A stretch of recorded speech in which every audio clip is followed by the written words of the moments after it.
হ্যাঁ। আসসালামু আলাইকুম রহমতুল্লাহি ওয়া বারাকাতুহু। আজকে আমরা চলে আসছি পাবনায় কাজিরহাটে রাজবাড়ী ওলামা একরামের উদ্যোগে আজকের এক নৌকা ভ্রমণের আয়োজন। হেফাজত ইসলাম, খেলাফত ইসলাম এবং বাংলাদেশ জামায়াত ইসলামের আমরা যারা আসছি সকলে আমাদের সাথে আসছি।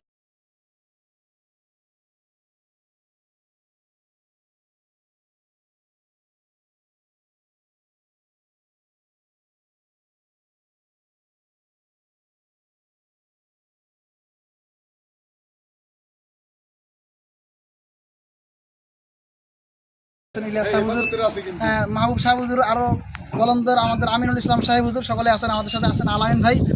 তা আলহামদুলিল্লাহ আমরা আজকে নৌকা ভ্রমণে আমরা খুবই আনন্দিত। আমাদের সাথে রাজবাড়ির সমন্বয়ক ছাত্র হাসিবুল ইসলাম নাকি শিমুল। যাই হোক আলহামদুলিল্লাহ আজকে আমাদের এই ভ্রমণে আমরা খুবই খুশি ও আনন্দিত। আলহামদুলিল্লাহ ওই দেখা যাচ্ছে কি সুন্দর পরিবেশ, এই যে স্পিড বোট যাচ্ছে এবং এখানে অনেক সুন্দর সুন্দর পরিবেশ রয়েছে। ইউনিয়নের চেয়ারম্যান পদপ্রার্থী। হ্যাঁ ঠিক আছে, আমি এটা বলে দাও ভালো করে।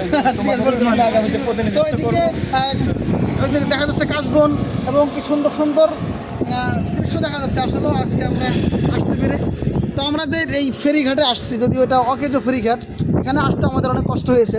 ওই যে ওখানে ওই পাশে ঘাট, তারপর আমরা এই পানি পেরিয়ে এই পাশে এসেছি, আমাদের আসলেও খুবই কষ্ট হয়েছে। এই দেখা যাচ্ছে কত সুন্দর সুন্দর জিনিস রয়েছে। আলেমুল আমাদের সমাগম। হুজুরা এখন অনেকে আসতে পারে না, তবে আমরা এখানে চলে এসেছি। এই যে আমাদের সাথে আছে আমাদের বনজামাই মুফতি আবু তালহা সাহেব। তো বুনি দিয়েন খালি